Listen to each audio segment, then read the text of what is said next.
All right, ladies and gentlemen, we are live here at El Zarapi today here on HemetCityNews.com. This is the crazy guy with the lazy eye and the not so crazy guy with a straight eye today.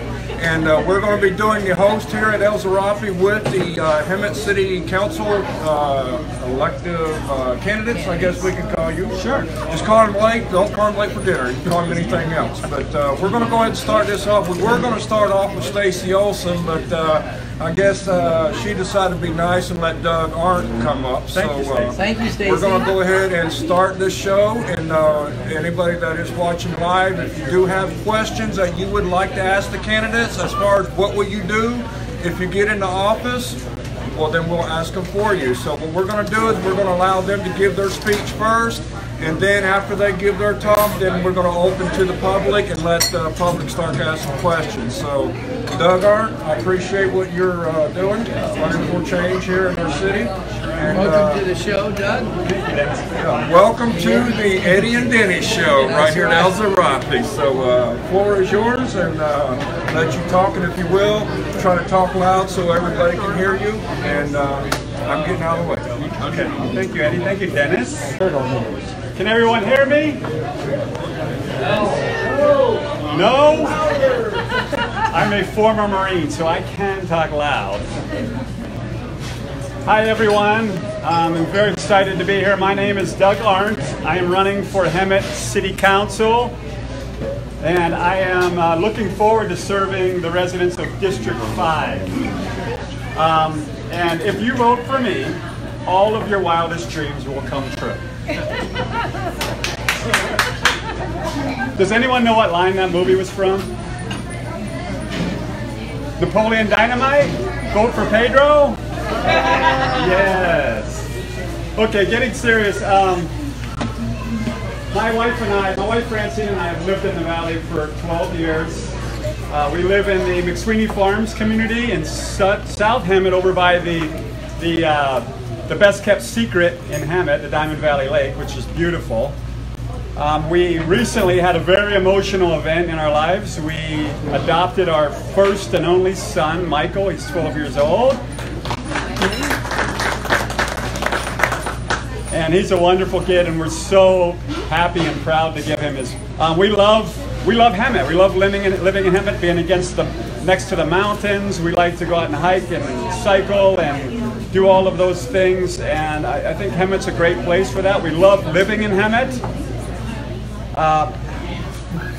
A little bit about my background. I was a Marine for 21 years. Thank you. I started out as an artillery mechanic, as a private, and I got promoted up to Chief Warrant Officer 3, which is a commissioned officer rank, and had the opportunity to lead a lot of Marines in a lot of different situations. So I gained a lot of experience. And one of my proudest accomplishments was leading a team. I managed the largest storage and maintenance facility in the Marine Corps. And I was able to build a great team. And I learned, because I wasn't a very good leader in the beginning. I had to learn as I went. And I made a lot of mistakes. And then I got some education that helped me learn how to become a better leader. And it really does come down to trusting people. I built a team, I trusted my team, and they were able to accomplish great things and transform that organization. And so, to me, trust is very important. Trust is the foundation of leadership, and trust really does promote or breed responsibility, right? How can we expect the staff of Hemet to be responsible unless people trust them, right? If no one trusts you, you're not going to take responsibility. So it's important to me.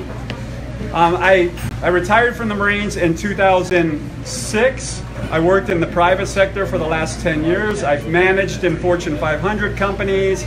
I have been a supervisor at Abbott Vascular in Temecula.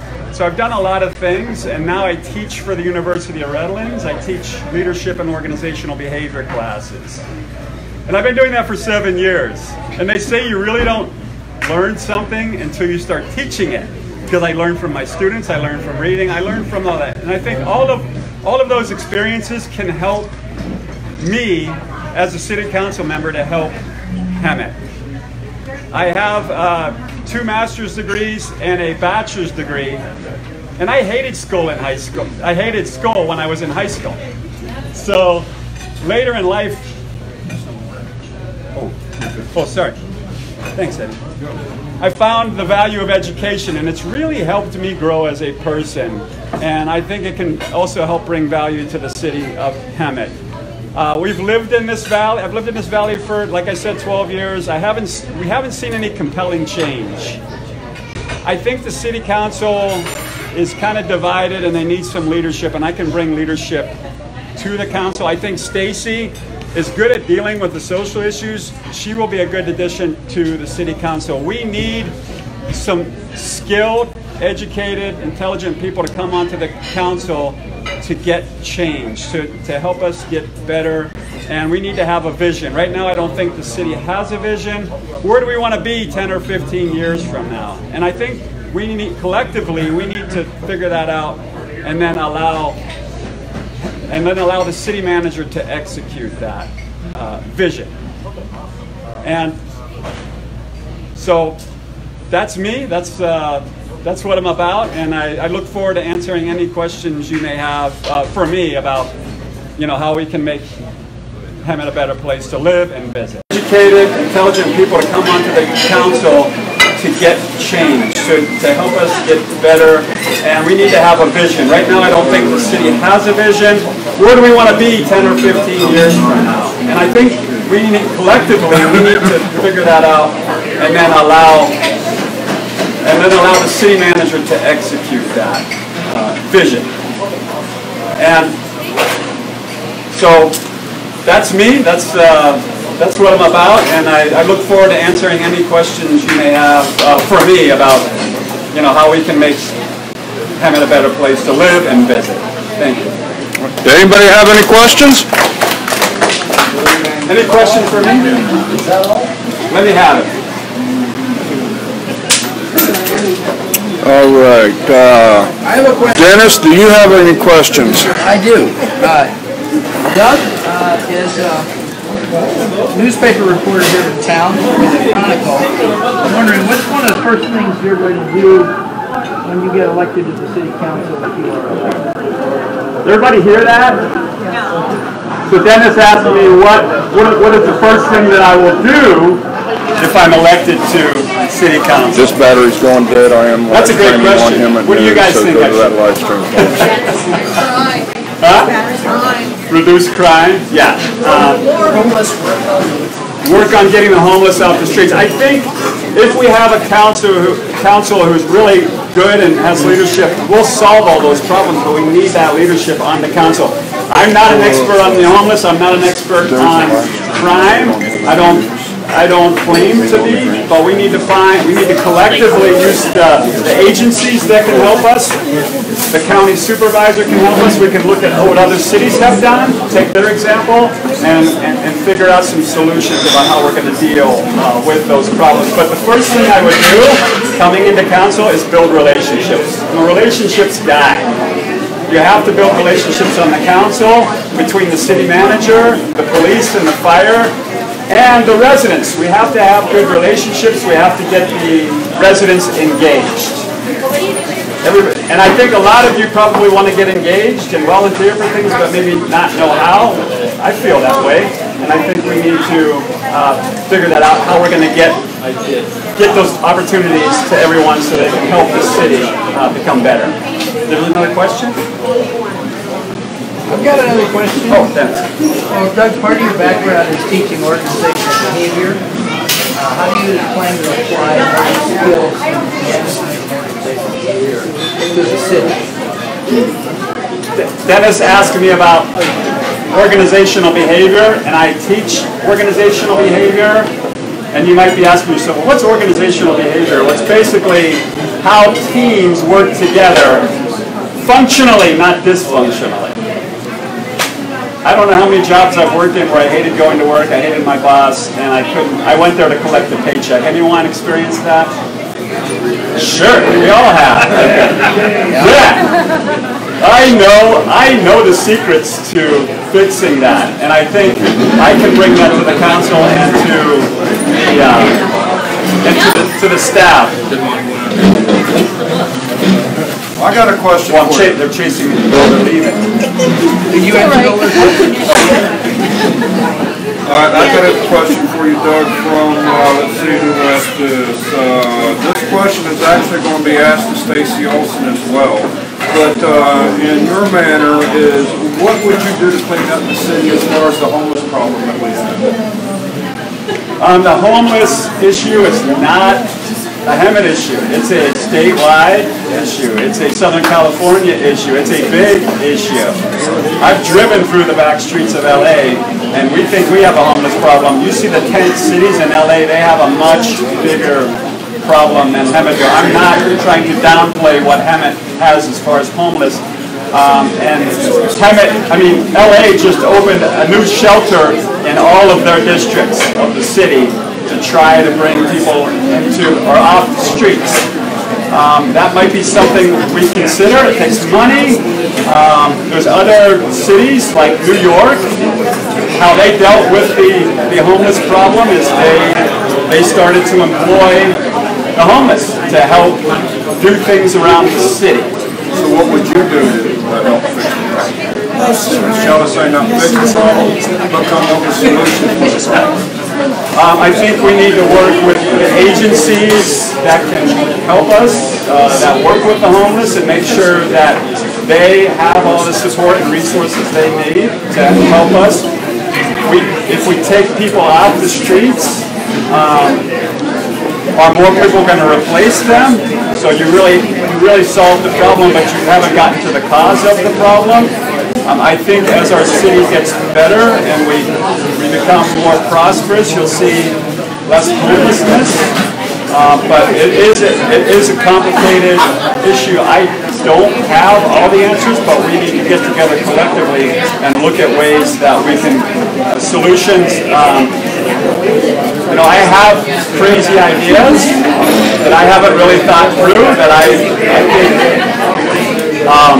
Like I said, giving the homeless maybe work within the city, because once somebody gets work and they start to contribute to the city, then maybe they find that sense of purpose. What about the ones that don't want to work? Those are different. We have to it's easy to transfer that problem to another city, but that's not the solution. So we have to work on helping those individuals to get off the street.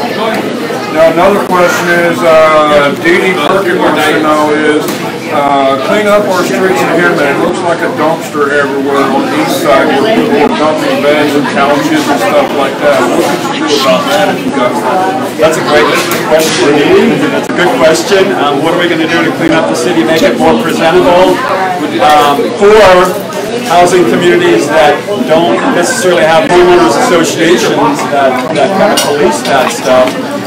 I think it's about residents taking pride in the city of Hemet, and until they take pride, I think that those problems are going to continue.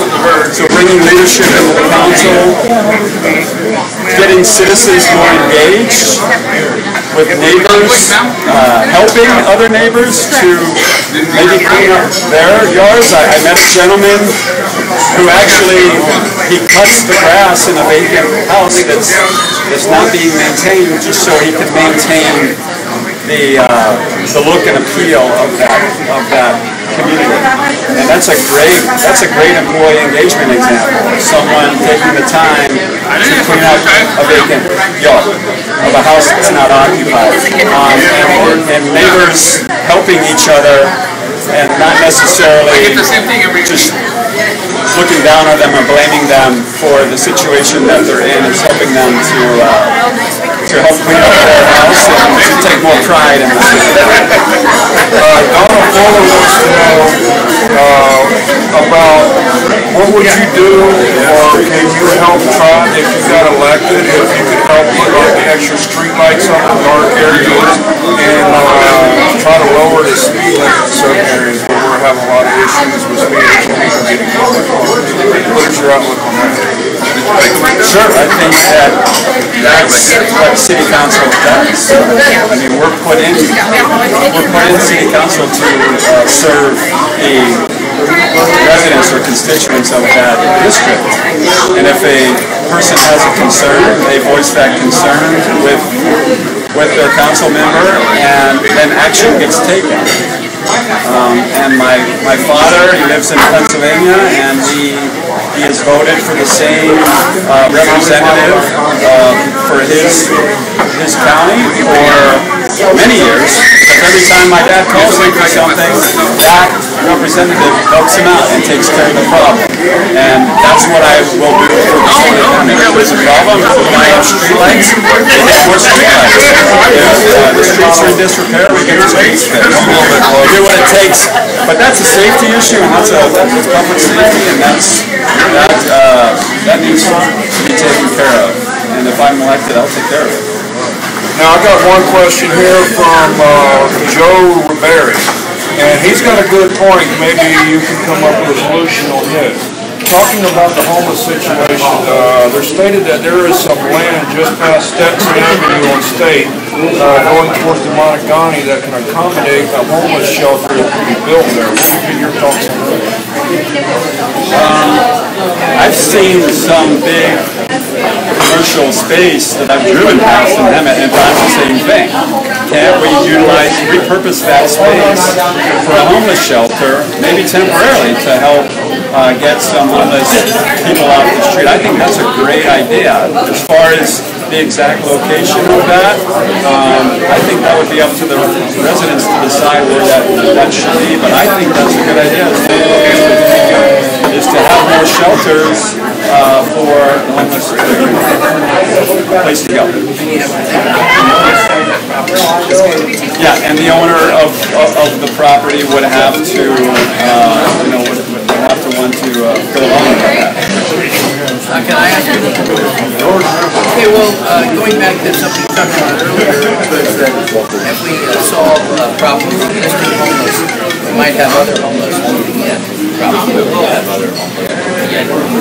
What is your feelings about coordinating with mayors of the surrounding cities like Beaumont and Paris, where these other homeless might be coming from?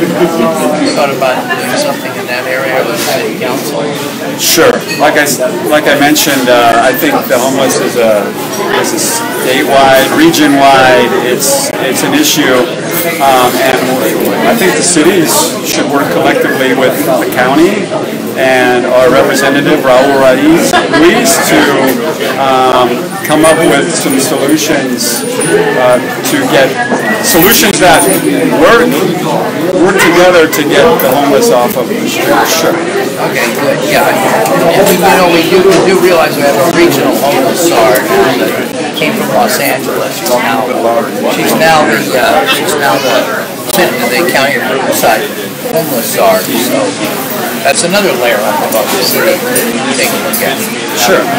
Well, that's a great resource for us to have. Yeah. Someone with experience in working with the homeless and helping us with that issue. Now we have another person here tonight, Adam McQueen, is running for the Hemet Unified School District. What is your opinion about how the City Council should work with this other political entity, the school board? I think that the city should work together with the school board. Talk louder. The city should work together with the school board to make sure that the infrastructure involved with getting kids to school is safe. There's enough sidewalks, that the streets are in good repair, and I know the streets are an issue in Hemet. There's a lot of streets in disrepair, and we need to get the revenue to fix those streets. And so that's going to take bringing in businesses. But as far as supporting the school, yes, the City Council should work together with the Hemet Unified School Board to make sure kids have safe transit to and from school, and to ensure they get the best education. Okay, good. Now, another question that we get from our readers a lot is how we can close the distance that seems to exist between the Hemet City Council and the residents here. You know, they're up on a dais and come in separately. Do you have some thoughts about how to bring the City Council a little closer to the people?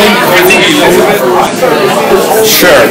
I think that as a city council, we serve the people, we represent the people, and I think that it's easy to get into a position of power, say city council, and let that go to your head and feel like you're superior, and you're not. And there's symbolic things that the city council does and may not realize that it makes the residents believe that they're above the residents, like coming in from behind the bench, and they all sit at the bench higher than the citizens. Like a courtroom.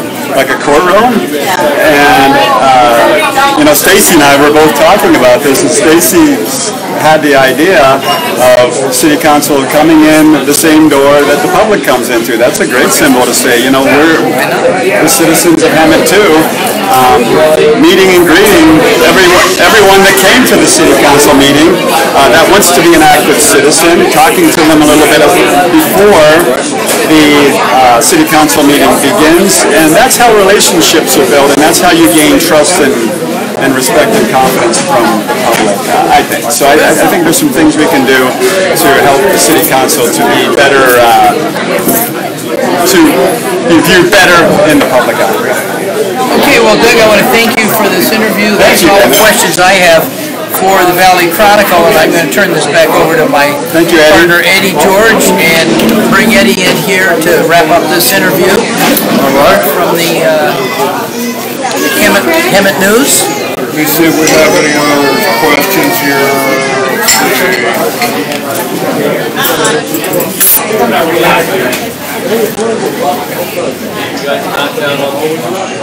I'll go with Joey and see what he's doing.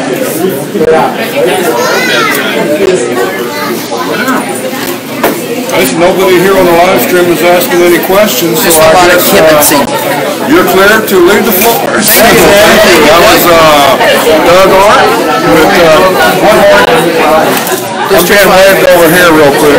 Doug Art from District 5, and now we're going to... Okay, I got one other question that just popped up here. I'm trying to refresh here. Chris Bone, where are you at? Let me see your phone because it's not popping up on mine, Lori. All right, Chris Bone wants to know, is the city, it says, our city has never been this many homeless in over the years. We keep getting parolees from the town, and this town is turning into LA. What would you do to be able to try to prevent parolees being sent to our town as a trash bin? Because I noticed that's one of the issues that we do have in our city, that we get so many parolees coming into our town. It's like they're being told, oh, Hemet's got plenty of resources to help you out, and we just get more and more and more on our streets. What's your opinion on that? That's a great question. As long as it's easy for them to come here, they'll come here and stay here. What can we do to make it hard for them to come here? You find out where the problem is and you solve the problem. And I don't know enough about that issue in particular, but if I'm elected to city council, yeah, I would do as much investigating as I could to figure out where the root of that problem is and to sort it out with the help of agencies, of other cities, but I think collectively working with the other cities. You hear about criminals and homeless moving from city to city. When they get a hard time in one city, they move to another city, and they just transfer the problem. And maybe that's part of it. They need to work together to solve that problem. There you go, folks. So I think that's all the questions for you, Doug.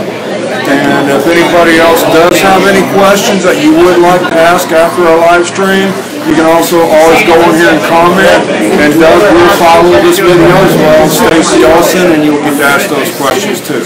So next, I'm going to be interviewing Stacy Olson. Okay, we are live with Stacy Olson, folks, who is running for City Council District 2. All right. So Stacy, can you tell me what are your plans if you get voted? Oh gosh, you know, there's so many things that need to be done. You really can't just pick one thing. There's a plethora of things that need to be done.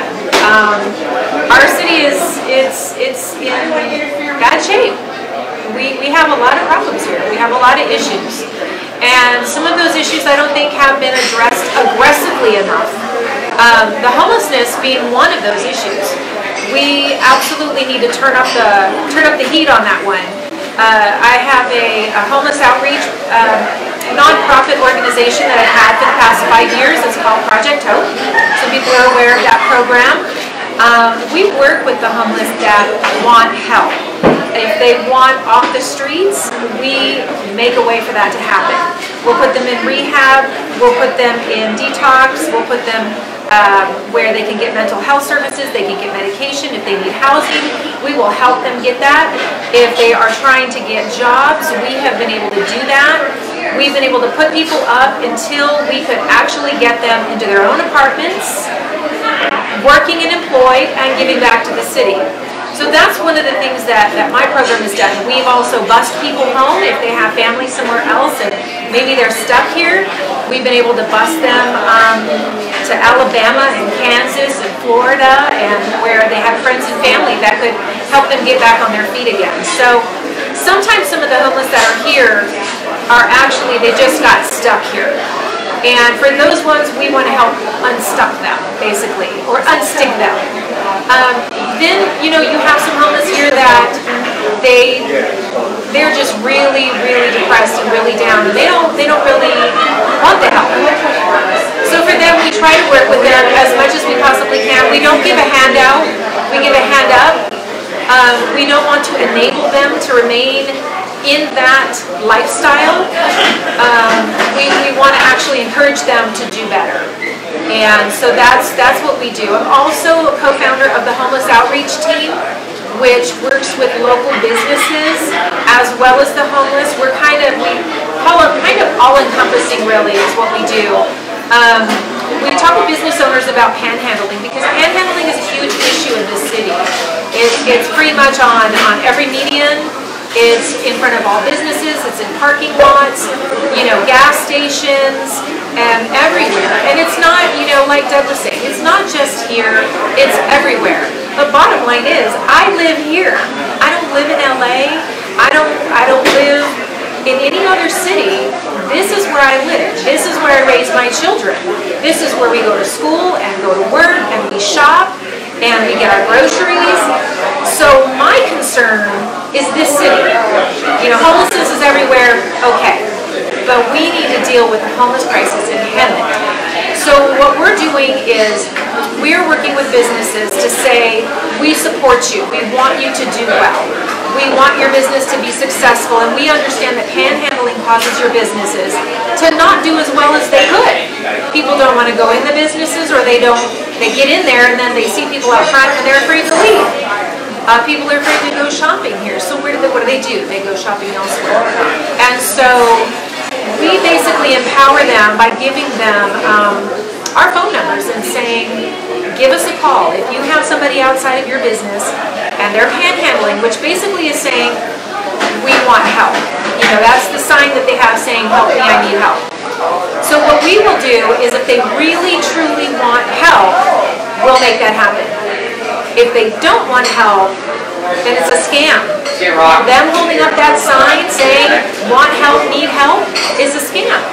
And we're not going to tolerate that. You're not going to be allowed in the city anymore to continue hindering businesses from being productive and being successful. If you want help, we will help you. If you don't, you're not going to do that anymore here in this town. So as a city council member, when I'm elected, I will really push that hardcore to not only work with the homeless that want help, but also to put pressure on those who don't want help but just want a handout. I don't know about you, Eddie, but nobody buys my food. Nobody pays my bills. Nobody gives me anything for free. I am a single mother. I have 4 children. I have 4 grandchildren. I'm not a young chicken. And I work hard. I work hard, and it is not easy paying my bills, and so I struggle sometimes. But you know what? You do what you need to do to make it happen. There are no excuses. Yes, life happens. I get that, okay? But we're here to help you. Life happens. We have all kinds of things in this valley to help you. We have the community pantry. We have all kinds of outreaches. We have different outreach ministries that you can even go there and they will help you get back on your feet again. We have Valley Restart, which is an amazing program to restart your life again. It is not a shelter. It is a transitional facility where they take you in and they teach you and they give you a second chance at doing life again. They help you save money. They help you get your own apartment. They help you get jobs. They really, really rehabilitate your life. And so one of the first things I would do, of course, would be to enforce that. I would get rid of, and yes, I'm going to say this live, I would get rid of the homeless task force that is currently what the city has. I was on that for 2.5 years, and I felt it to be very unproductive. I will get some opposition for that, but that's okay, because I'm not here to say things necessarily that you want to hear. I'm here to say things that are true.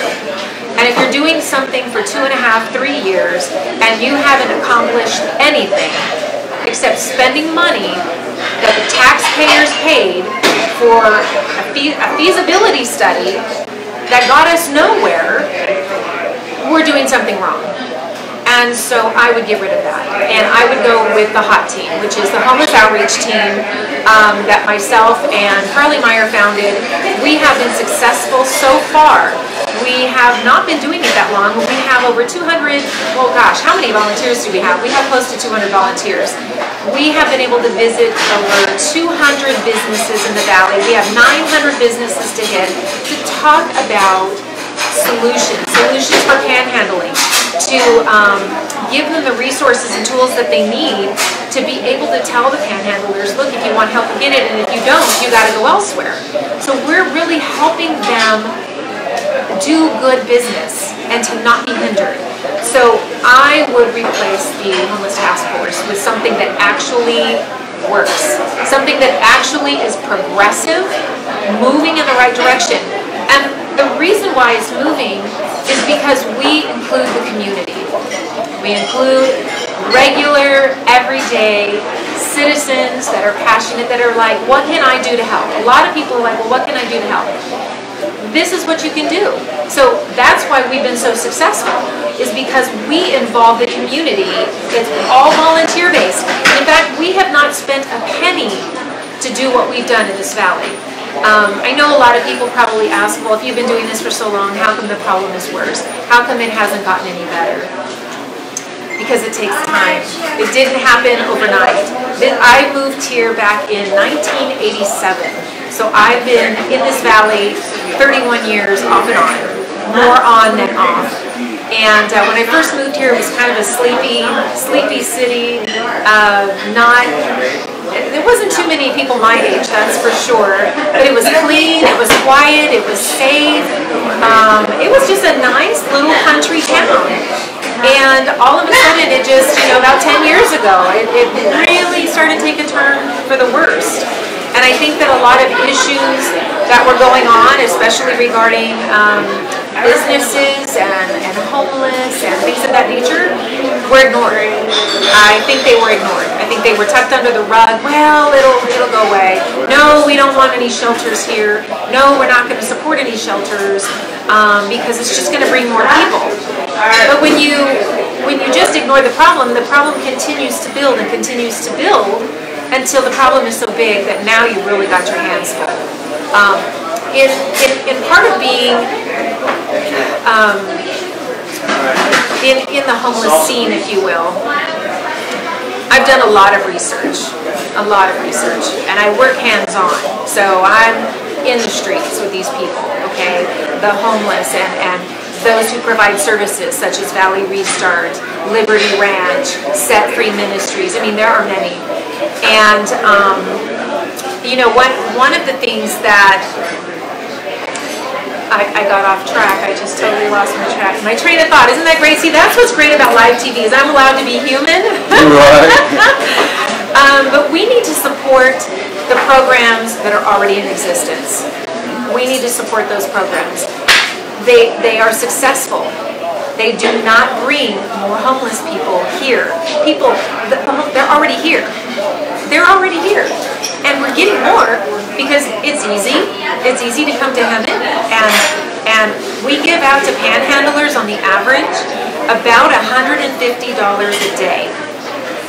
Now, I don't know about you, but if I can just not work and have people not only give me $150 a day, but feed me on top of that, That's right. there is not a whole lot of incentive for me to change my lifestyle. So we need to educate the community to not do that. We need to support programs such as Valley Restart that struggles. They have a fantastic, I would say, 90% success rate, if not more, and they will probably correct me on that, but it's probably even more than 90% success rate. And so we need to support those programs and in fact expand on those programs so that the people who in this valley want help can get help. You can't make people leave. It's against the law. You just can't make people leave. But you can take the people that you have and you can help them be successful. The people that my program, Project Hope, has helped, they are now working in the community. They have jobs here, which is taxes. They have their own homes or they rent apartments here. They buy all of their food here. They buy services here. So all of that money is regenerated back into our community, no longer on the streets. So we can make people productive. One of the other things I think that I would do right away is kind of like Doug was saying, involve the community, get connected with people one-on-one. I am not a politician, I will tell you that right now. If you're looking for a behind-the-desk politician, I'm probably not your girl. I am definitely more hands-on. I believe that we do need to sit behind a desk for a minute. We need to talk about a vision. We need to talk about a plan. But then we need to get our butts out there and we need to do the work. We need to do the job. It's not enough to just wave at the crowd and make decisions behind a desk. It's not. And I have a lot of experience out there. I've been doing it for 5 years now. I absolutely love the people in this valley. And I have found that we have some of the most extraordinary people in this valley that are gifted and talented and smart and have a lot to offer. But they need a council that is willing to listen. They need a council that is willing to hear their ideas, to hear their opinions. If they have to complain, I want to be there to listen, and I will genuinely listen. Not only will I listen, but I will try to see what I can do to take action on that. If it is within my means, I will. If not, I will make sure I address you and let you know what the problem is and why we can't move forward with it. So I would say that community would be the next thing I would really focus on, is re-engaging people with one another. I would love to see some more stuff done in Harvard as far as community events, and have some food vendors and have some music and have some entertainment, have some things in this valley to do. Would love to see Weston Park cleaned up and have that, every so often, maybe every quarter or something, like they do in San Jacinto at the Studio Mansion. They bring in a band, they bring in food vendors, they bring in, people can bring their arts and their crafts and all the things that the people in this town have to offer, all the different people who sell essential oils and products. You guys can come in and you can do that, and we can be a community where we can have fun and have things to look forward to. And we can begin the process of cleaning up. We have the Rocks team now. with our police department, which is restoring our community, and that's what it stands for, restoring our community.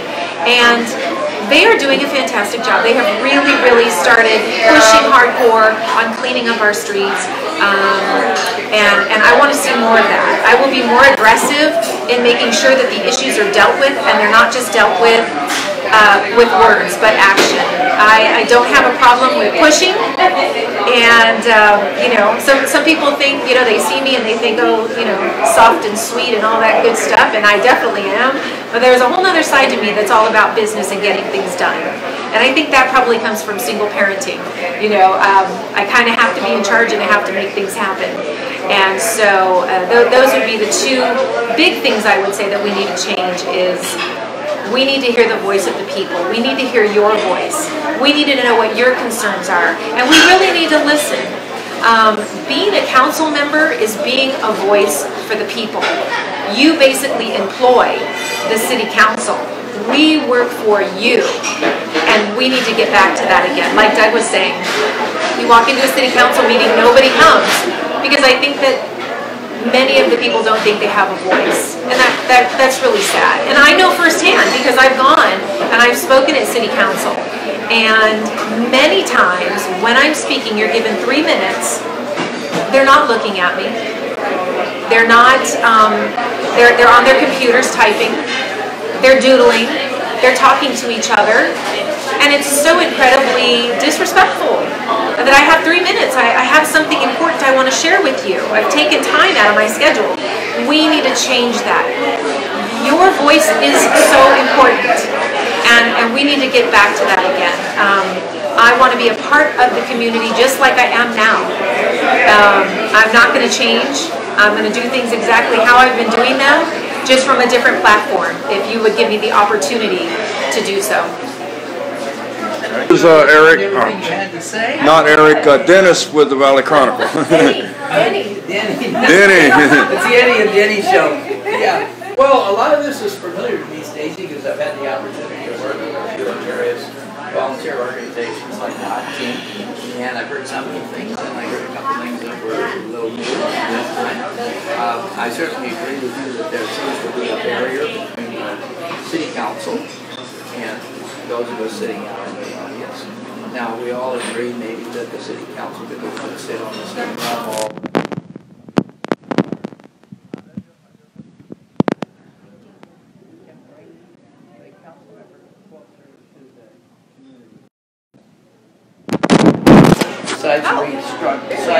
Besides restructuring the city council. Hey, yeah, we can watch ourselves now. Oh no, that's horrible. That's horrible. I don't want to see myself. Okay, turn it around. Yeah, no, that's horrible. I'll let you know when he's punched the button. Okay, there we go. Now we're back to normal. I don't have to look at myself anymore. Yeah, definitely. Like I said, you know, more community involvement. You know, I have kids, and a lot of times there aren't enough things here to do, you know, and sometimes the things that we have available to do here in town, and I mean, granted, we have Valley-wide, we have sports, we have, it's not that we don't have things, but I would like to see more. You know, you go to other cities, I just go to Idlewild even, and there are, oh my gosh, festivals all the time, and arts and crafts and music and events, and there's so much all the time, where not only the residents of Idlewild go, people from here go up there to go to their events. When you do that, you have to be a part of the community. You know, you have to go to these events. You have to genuinely want to meet people and not just be there because, well, I'm on council, so I need to go and shake a few hands and, you know, kiss a few babies. Yeah, I kiss a few babies. You know, I do that all the time. That's just who I am. So whether I'm on council or whether I'm not on council, if I don't make it on council, you know, I hope that if you see me out there, wherever, at Winco or Walmart or whatever, that you stop and say hi. Just because we're neighbors, you know? Now, this might be a tougher question, but staying on the theme of a barrier between city councils and the residents sometimes, what ways are there that we can create greater transparency when the residents can see? Are you good? Yeah, it froze up there for a second. Okay. One of the things that council did, I believe after Carly Meyer got on, was they started live streaming their city council meetings. Way thumbs up on that one. You want to talk about transparency? A lot of people either don't make it to the meetings because they're boring. I can vouch for that. You'll find that I'm very honest, right? Especially when we're sitting there for 5 hours for them to come out and tell us nothing to report. Right, yeah. I want to hear a solution to that. I want to know your solution to I don't a private meeting where you wait 5 hours and you have to wait 5 hours to have them come out and say no. Isn't there a better way to have closed session, those meetings have to happen where it's just the council members, okay? Yeah. And I get that. So as far as that meeting where it was 5 hours and nobody heard a word, and I think for me personally, I would probably write a little note And send while out I'm in to the room if I'm like, this thing is dragging on, and just send it out there and say, you know what, guys, it's going to be probably another couple of hours, or hang in there, we're almost done, Go or get a something, pizza. something. Just to be courteous. Again, to value your community, right? Because you know your community is sitting in there. And you want to respect their time as well. So if the meeting has to go long, it has to go long. God bless them because they're in there. And for 5 hours, it's a long time. And I got one final question. But transparency. Let me get back to transparency. Yeah. So I thought that was great that they started live streaming that. That is absolutely fantastic. Saves me a lot of work. Well, it's great because what you say is now videotaped. So there's no way of getting around that. People are actually listening, and you can just watch it from home. I watch them from home. I don't go to council meetings anymore. I sit at home with my laptop on my lap and I watch them. But another way to be transparent, when I was on the homeless task force, we would have our meetings. No community was there. It was just us that were on the team. I would then go home and I would get on my Project Hope website and I would type out all the minutes of the entire meeting. I would let everybody know everything that was said. If we did absolutely nothing, I would let them know we did absolutely nothing. So I was very transparent because I felt like I was on that task force for the people. You know, the people want solutions, and I'm on that task force because they want solutions. I have a responsibility to report back what we did or what we didn't do. If we didn't do anything, then we need to be honest about that and say we didn't do anything. So now, communications is a two-way street. Would you agree? Absolutely. And we're talking right now about transparency, letting the residents see what's going on in the city council. The flip side of that is having the city council have a better understanding of what's going on in the residents' head, added or otherwise. So my last question for you, Stacey Olson, running for District, what's that? District 2. District 2, all you people on District 2, we hope you're watching and paying attention here. The last question is, how can you find out more about the people so you can be the people's voice? You can understand what they want. In other words, we've been talking about reading the city council, now we're talking about the city council reading the people. How can you accomplish that, or how do you intend to accomplish that? Well, a couple different ways. First of all, I'm immersed in the city. I don't mean city council, although I am a little bit already. I'm immersed in the city, you know. I'm a talker, as you can see. I love socializing. I love talking to people. Go in the market, come out with a friend. It's just, you know. You meet no stranger. I don't meet any strangers, no. Everybody becomes my friend, whether you like me or not. And just being ingrained in the community, you know. My kids are in sports. I have children, and so we are, you know, part of the school system out here. We are part of Valley Wide Sports. We go to churches out here. I think just constantly being at events, going to events, talking to people, asking people their opinion. We did a lot of surveys with my organization in the streets, asking not only homeless questions, but asking regular, you know, working people their questions as well. Why? Because we want to know. We cannot create change if we don't know what people want, and if we don't know what people's struggles are, we can box everybody up into one little thing and say, well, we need to fix this problem. Okay, but what is the problem? Well, how do you know what the problem is if you're not talking to the people? You know? If you're not communicating with the people. Hemet is a totally different dynamic than other cities. We really are. We are just very, very different. And our problems, albeit are similar, they are unique. And we need to know uniquely what those issues are. Gangs, youth, we have a lot of issues. Drugs. Youth, you know, drugs. Stolen bicycles. And we need to aggressively work on that. Not just the police, but as a community, everybody. You know what I mean? And so I would just like to see definitely more communication with everyone. I will make myself absolutely available. I can tell you that on my city council candidate cards, business cards, that's my personal cell phone. Project Hope, my homeless outreach, that's my personal cell phone. I don't have a business number. I don't have call my company during 8 to 5. You can ask anybody. When the phone rings, I answer. If you call me, I will answer. You know, if you have to leave a message, I will call you back with answers. If I don't have the answers, I will have due diligence to find those answers for you. You know, I promise not to get defensive. A lot of times, you know, you go to people, you go to council members and you talk about something you're frustrated with, and they get kind of defensive on you.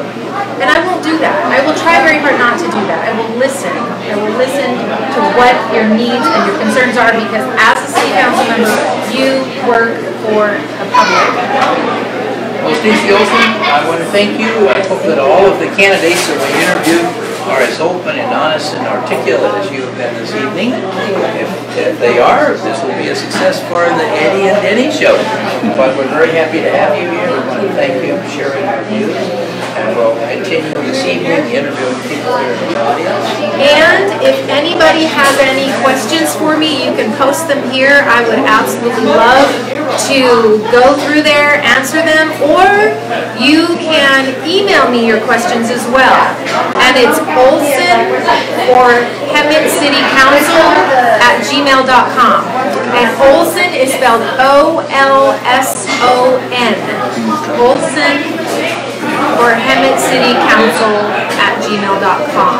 I do have some questions for you that's actually come up. Okay. Rose Nash wants to know, says Stacy, there has been rumors for years about homeless being bussed into Hemet. Is that true? If it is, it seems like this may be true because recently there has been so many increase in violent crimes, stabbings, and shootings. What can you do about that situation? Well, first of all, not all of the robbings, stabbings, and those things are related to the homeless. I know that they get blamed for a lot of that. And I'm speaking from actual information, so I'm not just giving you hype. I'm actually telling you the truth. Yes, the homeless are involved in illegal activities. Absolutely. It kind of goes along with their lifestyle. It goes along with their survival.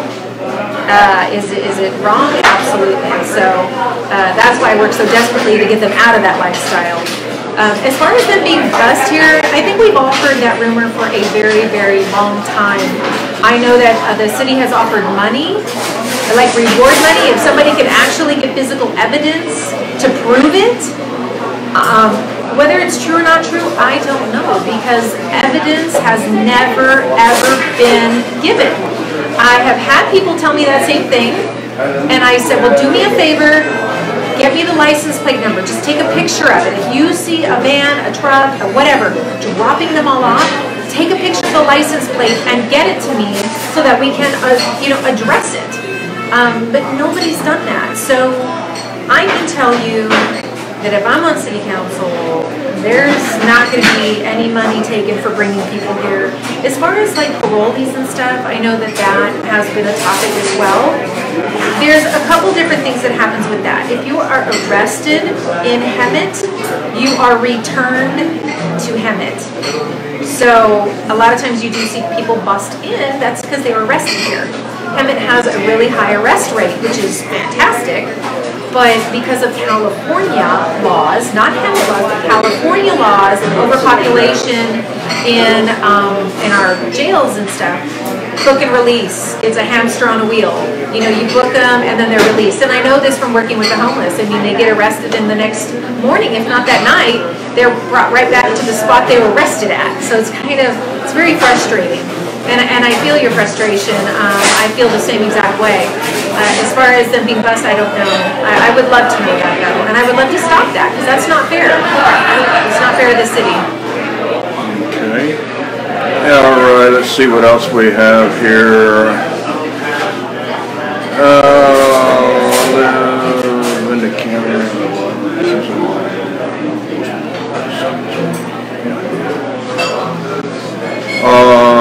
Okay, Peter Swisley wants to know, would you vote in support for Chad Bianco for sheriff? I am a Bianco supporter, yes, I am. Okay. I am.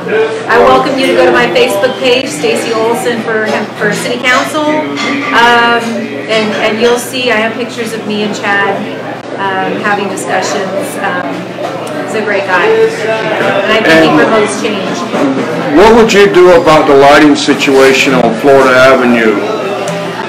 Actually, I believe it was the last City Council or the one before that. They actually voted yes. It was not unanimous, but they voted yes on spending, I think it was like $3 million on new lighting for Florida Avenue. So you will see that. There's some pros and cons to that. I think the timing was a little bit off. I think we could have done some repairs to the lights and got the street lit up well, because it is dark. You're right. I've driven down that street and thought, oh my gosh, well, no wonder we have issues. Like, it's dark over here. It's a lot of places to hide and do whatever you're doing. But they went ahead and they spent $3 million. I guess they said that they got a good deal on some special lighting, and it was too good to pass up. The deal was too good to pass up at the time, so the current council did pass that, and so we will see some new lighting on Florida. Okay. Now, I know there was a lot of questions about the homeless being piped into our community from LA and San Bernardino and stuff like that. And people want to know, would you try to do something to investigate to find out why these people are coming to Hemet? There's been rumors that Mayor Bonnie Wright at the time when was mayor said that she had a contract between her and the mayor of San Bernardino to allow homeless come in our town. What do you feel of those accusations? Would you investigate that and find out why people are coming to Hemet, and what can you do to try to prevent Hemet being a dumping ground for more homeless people? Yeah. Well, first of all, I don't do rumors. Right, I don't either. I don't do assumptions, because things have been said about me that absolutely were not true. That's just right. So far from the truth, it was ridiculous. Like, if you know me, you would be like, there's no way. And so I don't want to do that to anybody else. And I don't think Bonnie Wright would do anything like that either. I don't know. I don't know Bonnie on a personal relationship. So it's not for me to say whether she did or she didn't. That wouldn't be fair, because I don't have that information. Would you, as a city councilman, would you investigate how these people are coming into town and try to come up with a solution to stop it? Yeah, I've actually done investigation as part of Project Hope. Okay. We go out and we do surveys. We've done 2 surveys in the last probably 4 years, where we go out and we go to encampments, we go person to person, and we ask questions. We have a survey that we take. And we ask them, how long have you been here? What brought you here? What issues do you have? You know, and we go through the whole gamut, because we want to not only understand their situation, but we want to take statistics on that. We want to know, what is the majority of people coming here? And what city did you come from? And how physically did you get here? Did you take a bus here? Were you brought here? It's funny because a lot of people came here because they have family members that they said lived here, and then when they got here, they lived with their family for a minute, and it didn't work out, and bad things happened, and there was a lot of drama, and so they ended up not being able to stay with their family, and they got bumped basically, and they're on the streets. Family dynamics, couldn't get along with your family members, and then they got stuck. And it's 20 minutes either way to the freeway, right? If you don't have a car and you don't have any money, and you kind of get stuck. So, like I said, I would definitely be hitting that issue pretty hard because that's near and dear to my heart as far as not only cleaning up our streets, but finding solutions for those who want it. I think there has to be kind of a middle ground. I think that for those who want help, you give it. For those who don't, nobody takes care of me. That's all I think you got my vote, Stacey Olson. That says a lot of people. So awesome. All right. Well, I appreciate you coming with us, Stacey. Thank you for having me. We're glad to have you. Like I say, definitely want to help all of our candidates get their word out and let people basically ask questions so we can be the gateway for you and the people with you. Exactly. It's a team effort. It takes everybody. Together we can do it. We totally can. That's right. So that's Stacey Olson, folks, and make sure you can contact her on Facebook, or if you have any other questions, concerns, folks, you can actually comment below, and Stacey will be following all these as well. And he'll help follow it too. That's right. Him over here. I want to let Miss Stacey Olson be my camera girl. Oh boy. All right, this one here is not a city council member. This is actually for the Hemet Unified School District 3 trustee. Okay, I knew there was Area 3. Okay, so your name is Adam McQueen. Adam McQueen. Pleasure meeting you. Hello, Adam. Thank you. So Adam, I'm going to go ahead and let you pitch your speech on what you want to tell the community, and we're going to let people ask questions. Now, a lot of questions may come on live now, a lot of questions may come on live later. So we'll ask you, if you will, please follow the comments on this live stream and make sure you do answer people's questions. We want to be, like we said with Stacey, we want to be the gateway between you and the community and you. So, ladies and gentlemen, welcome, Adam McQueen. Welcome, everybody. How you doing? And speak up loud, too. My name is Adam McQueen, and I'm running for the Hemet Unified School District Trustee Area 3. And see here, my wife and I moved to the Hemet area about just over a year ago. Bought our first house out here. My wife and I have been married 16 years. We have 2 children. One is 9th grader at West Valley High School. Youngest is at 7th grade at Diamond Valley Middle School. And see here, my wife works at West Valley High School. My wife works at West Valley High School as a lunch lady, and I work for the Lake Elsinore School District as a custodian, about 14 years now. Why do I want to work? Why do I want to work? Why do I want to run for the school board here in Hemet? I want to see a positive change come over here to the Hemet Valley. I spoke at a school board event a couple months ago, and I was just very encouraged by a lot of people asking, my wife and numerous other people, who is this guy? So I just, I want to see a positive change. I want to bring the voice of the people back to the school board, and I believe I'll be that voice coming back to that school board. A little bit more about myself.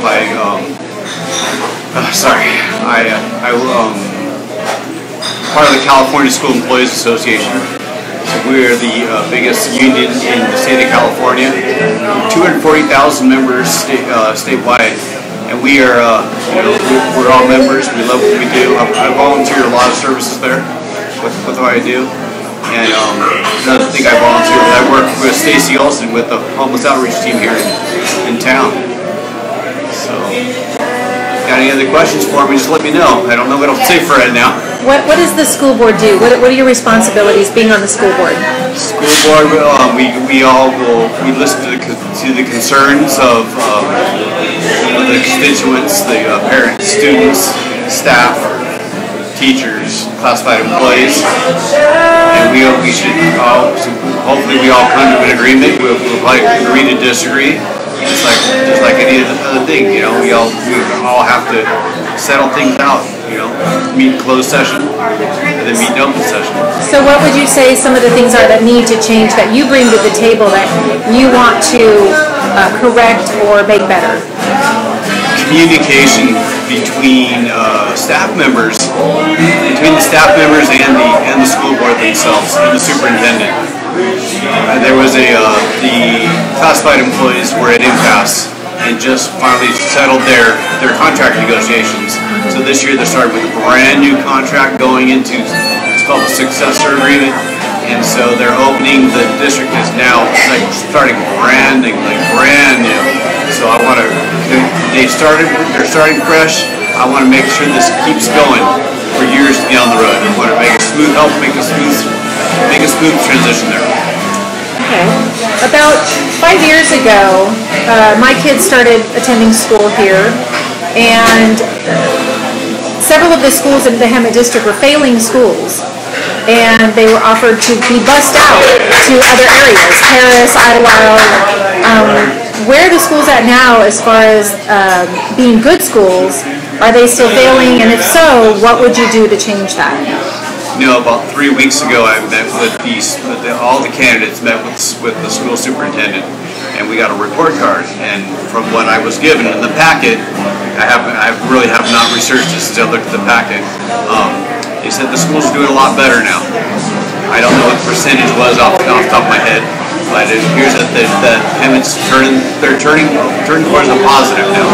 They're trying to put their best foot forward. And in what ways would you, if you were voted in, what ways would you make the schools better, safer, less violent, and increase education?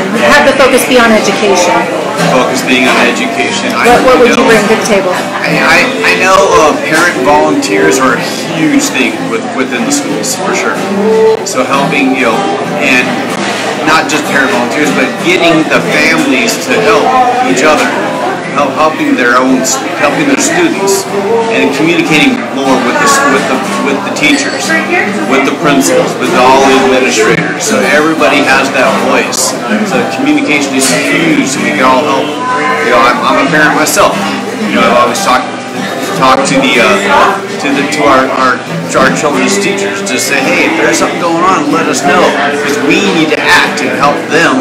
So, or we need to ask them, ask you, hey, we need to do a conference. We need to do this. You know, we need to let the parents know that the teachers are there for them. If they're not doing well, get a hold of the principal, so we can help the parents that way. Okay, that's awesome. And in what ways can the community support you in your campaign? You know, I'm getting some yard signs sprayed up this week, and if you want to put a yard sign in your yard, just let me know. Message me. I'll get some built up, and I just forgot to let you guys all know I've been endorsed by the, if you don't know who they are, the Central Labor Council, AFL-CIO, American Federation of Laborers, endorsed by them. I'm also endorsed by Heidi Dodd of the Governing Board of Lake Elsinore Unified School District. So, and I just received a call from the Hemet Teachers Association just this evening. So I'm hoping I might be endorsed by them here pretty soon. So. That's awesome. So how can people contact you, Adam? My email is adammcqueen@gmail.com. All right, so that's 1 adammcqueen@gmail.com. Correct. Awesome. Any other words? I think that's it. Just vote for Adam. Vote for Adam McQueen. Vote for a change. Vote for a positive change. Vote for I want to be the voice for you folks. I'm a custodian. I'm a parent. Let's make this happen. Awesome. Thanks so much. It was a great presentation. Appreciate it. Nice and cogent, easy to understand. We got a couple questions from different people. One of the questions is, what perspective does being a custodian give you to be able to see things a little differently or more clearly than maybe a teacher or a principal or some other role? So a custodian, I work for Lake Elsinore School District. This is my 14th year. It's my fourth or fifth school. I always get lost anyway. I work at Elsinore High School. and talking about safety. Last year, I remember there were some shootings going on supposed shootings going on out here, and they were locking down the schools. And we had students at my high school, at Elsinore High School, who were asking, "What are we going to do? What are we going to do?" And I told the kids, "Look, if our superintendent or the principals think you guys are going to be in danger before even school starts, you're going to get the message to stay home." I said, myself, I wouldn't even want to come to work, but I would come to work, and if this is going to happen while we're here, I'm going to be in that classroom locked down with you guys. Your school, your safety is more important. Number one. Yeah, that's really great. Yeah. I don't know if anybody's asked you this question before, but if you're elected to the school board, what's one of the first things that you want to accomplish as a new school board member? I probably need to get to know the other school board members. Makes sense. You need to know where they're coming from, what their background is. Yeah. And ask them, what's been going on? How many years have you been on the board? What kind of changes have you made? We all need to work together. Okay, now communications is always an important especially for communications from both the other candidates. And so in terms of school board, what problems might you see in communications or in coordination that you would like to tackle as a school board member? So there's communication starting, you got contract negotiations, and there's always communication with that. Sometimes there would be, different labor issues going on, but also, on the other hand, there could be representational issues that need to come up they could come up to the school board. Right. So we may have to go to the superintendent, and that superintendent has to meet with the cabinet. We would be a cabinet member, so we may have to make a final decision. Has your activity with the school employees unions given you some perspective or experience at dealing with people at different levels in the school organization? How do you want that? Well, I know you've been to Sacramento and you're going around giving speeches, you're talking to different groups. And if you guys will talk a little bit louder, because he's getting louder over there in the guitar. And the campus right here. Just in terms of your experience, what is your experience allowed you to maybe better reach some of the different entities that you have to deal with in a school environment? So, not dealing with students, but just dealing with people, with classified employees or whatever. I've mainly had to deal with the labor aspect of it. And the labor aspect meaning, so we're going in and negotiating our wages, negotiating hours, negotiating benefits, working conditions. So that's what I've assisted with my team. Okay. Bullying. Do you have any thoughts about bullying? Bullying that's unfortunately, I believe that's going to be an ongoing issue, but it needs to stop. So how we're going to do that, I don't know how we're going to do that, but hopefully we can make that start at home. Would you make that a high priority? Yes, absolutely. Absolutely, make that a high priority. Okay. And what about the arts? When I went to school 8,000 years ago, we had shop, we had music, I learned to play the trombone, I built a couple things at a wood shop, I even said type at a print shop. What's your feeling about the arts? Are they really essential anymore? Absolutely, we have our kids both are in, one was in band, but they're both involved in drama, a cappella group. They love it. I'm a musician myself. I play trumpet. I was in marching band. I was in concert band. I support all aspects of the arts, theater, drama, whatever it is. So. What about tying it in with what's going on over at Mount San Jacinto College? They have a pretty large music department over there, and they let students take classes for credit over there. So they support that? Oh, absolutely. Okay. I know, sorry, I'm getting tongue-tied here. I'm getting tired too, sorry guys. I believe that the Hemet has the CTE program, the Career Technical Education Programs. So that's supported by should be coming in through the local control funding formula. So we can get that money. That's something new. That's something that's been going on for 6 years now. I'm new, so I know what's new. Okay. And then my final question is parent participation is always something that people give lip service to. Sometimes it's good, sometimes it's not good. What would you do to try to strengthen and improve parent participation as a member of this school? Well, we need parent volunteers all over the place. You know, you got reading nights, parent, PTA is always needing volunteers from kindergarten to TK all the way through grade 12. So we always at all the schools, all aspects, all levels of schools.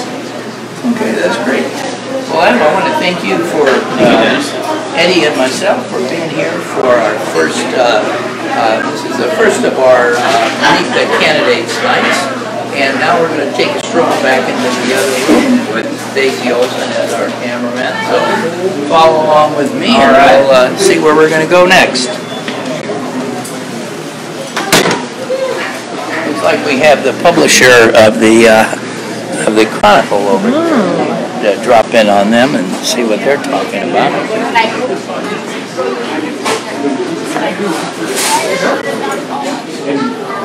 No comment, no comment. I don't want to talk to the press. I hope you don't mind if we drop in on this conversation. It looks so interesting. Wrap up with a little, what do you guys talking about? Baseball? Yeah. Budget? We're conspiring to overrun the world. Okay, all right. Doug, do you want to make any final comments here this evening? Oh, I thought, is this it? Eddie was going to... We're wrapping up. We're wrapping up. You can be our wrap-up man. Well, I look forward to serving the residents of Hemet. See, I'm freezing up now like a deer in the headlights. That's it. City Council District 5. So if you live in that district, I would love your vote. And we can make some good changes to Hemet, and we've got some great people here, and we can do some great things together. So thank you, everyone, for letting me speak live. Thank you for being a wrap-up man, Doug. You didn't know that was coming, did you? No, I was completely surprised. You can handle the surprise. We want to thank on behalf of the Valley Chronicle and Eric Buskirk. Who's Eric Buskirk? Well, Eric Buskirk He's the man behind the curtain. Pay no attention to the man Let's see if we can put him on camera. Come on. Here it goes past my bedtime. Well, what are you doing here, Eric? You got to stick with the young, energetic people. Well, I thought you was young and energetic. No, You I'm always either go to young or Tijuana and all that. I energetic. wish I could just leave the city of Hemet. You leave the country. But hey, I want to really say shout out to you, Eric. You're doing a good job with the Valley Chronicle as a producer of the Valley Chronicle, and Hemet News will also are merging and helping out the Valley Chronicle, and the Valley Chronicle is also helping out with us. Because the way I look at it, ladies and gentlemen, news shouldn't be a competition. It should be networking together. You know, and a lot of people out there, oh, we're number one, we're the number one news source. No, folks, we're not. The community is number one. And that's how we all become number one, is by networking with each other and not working against each other. And that's the way this should be. So that's why I designed Hemet News, and that's why I network with this guy. Eddie, you have my vote. Well, thank you. Yes. You want me to run for city council next? But appreciate you, Eric, coming out. And Doug, I want to say thank you for coming out as well. Thanks for we will be doing doing, it. thank you. And we will be doing more spotlights, ladies and gentlemen, in quieter environments. So we do learn from as we go. And noisier ones too. Yeah, we can pick noisier ones too. You know. So definitely, I want to ask everybody, if you do still have questions, or questions may pop up later. Maybe there's questions that we did not cover or ask. I want you to go ahead and comment below on this live stream what your questions are, either to Stacy, Doug, or Mr. Adam McQueen. Adam McQueen. And they will be following this live stream, and they will continue to answer your questions. So, ladies and gentlemen, Do I? Oh, yeah. Ladies and gentlemen, I want to appreciate everybody's participation on this. I also want to invite everybody to definitely, if you have not tried out a Zombie restaurant located at 4270 Eastport Avenue, right next door to the Castle Liquor Store. You don't have to go in the liquor store to get any liquor because they got it all right here, folks, to go with your tacos. Best shrimp tacos those shrimp tacos is the favorite. So, and the fried ice cream is good too. You know, I haven't tried the fried ice cream, but now since you mention it, I might have to get me some tonight. Thank you, Adam. Thank you, everybody. Thank you, Abby. That's right. So, make your votes. I got make one it count. final word. Huh? I got one final word. And we have one final word coming. Flip it. Flip the screen. Oh, Flip the screen. Hold on a second, folks. Hey, here we go. There we go. What's up? Okay. Okay. So this is the bottom line. You have two choices. If you like Hemet just the way it is, just keep those in office. Don't vote for her. You know, if you like Hemet just the way it is right now, just go ahead and vote for the incumbents who are already in office. But if you're not satisfied and you think that you would like to see changes in Hemet, then vote for Stacey Olson, vote for Doug Arndt. You know, those are your choices really, is either keep it the same or make a change. You get to decide. You get to decide what you want. If you're dissatisfied with the current council, you have the right to now vote for us. So I hope that you vote for us. There you go, ladies and gentlemen. So, camera's being off. She just took the camera away from me and seen herself. So hey, that was her fault, not mine. The other half of the team. So there you go, folks. If you want change, vote for these people right here. If you don't want change, keep your mouth shut, don't vote, and keep the same people in the office and deal with the bull crap that you're dealing with now. Yes. So there you go. I said it all right there. Stacy and Doug and Mr. Adam McQueen said it all. Stacy said it very well. She did. She put it out there good. Stacy, you well put, girlfriend. Thank you. Couldn't have done a better job myself. Thank you. I'm just being honest. That's why I'm voting for you, right? I'm just being honest. Right. So, oh, by the way, I do have one important question that somebody did ask that I did not get a chance to ask you. Do you like beef or chicken? Spinach. Spinach. I don't eat red meat. Well, there's your answer, I have to folks. go with the chicken. And she's not chicken either, folks. She'll run for council, I'm too. not chicken at all. Spinach. You can't scare me. Keep it green, right? That's right. You can try to scare me, but you won't succeed. There you go. So, ladies and gentlemen, I do ask you, if you will, please share this video. And if you do have any more questions and comments, please comment below and let them know, and they'll let you know. This is Eddie George, the crazy guy with the lazy eye, and Dennis right here on the Eddie and Denny Show, right here at El Zarapi. Thank you, folks. So long for now. That's it. And before I go, I'm going to throw somebody on Front Street real quick here, talking about food here. Let's see, where's he at? Oh, there he is, right there. We just got one of our followers here eating. How did you like El Zarapi, man? Pretty good. Is this your first time here? Oh, no. No. What's your favorite thing about El Zarapi? The tacos. They're good, right? They're pretty good. Awesome. And we'll be doing a story with you pretty soon, too, right? Yes, sir. All right. And this is your beautiful wife, I presume? Yeah. Awesome. Girl, your wife, she's your right sidekick. She's everything to you. How do you like El Zarapi? It's good. Awesome. Yummy. Will you tell folks to come down here and tell them the crazy guy with the lazy Yeah, eye you sent guys you? should come down here. It's totally good. Good food. Good people. Awesome. That's what I want to hear. Thank you very much, folks. All right. You heard it from the customer, folks. Now you heard it from me. And, hey, what else can I say? Come on down to El Zarapi, check them out, try them out, and then buy them out. Need them out, folks. This is Eddie George and Dennis hosting the Eddie and Denny Show right here on HemetCity.com. Good night, folks.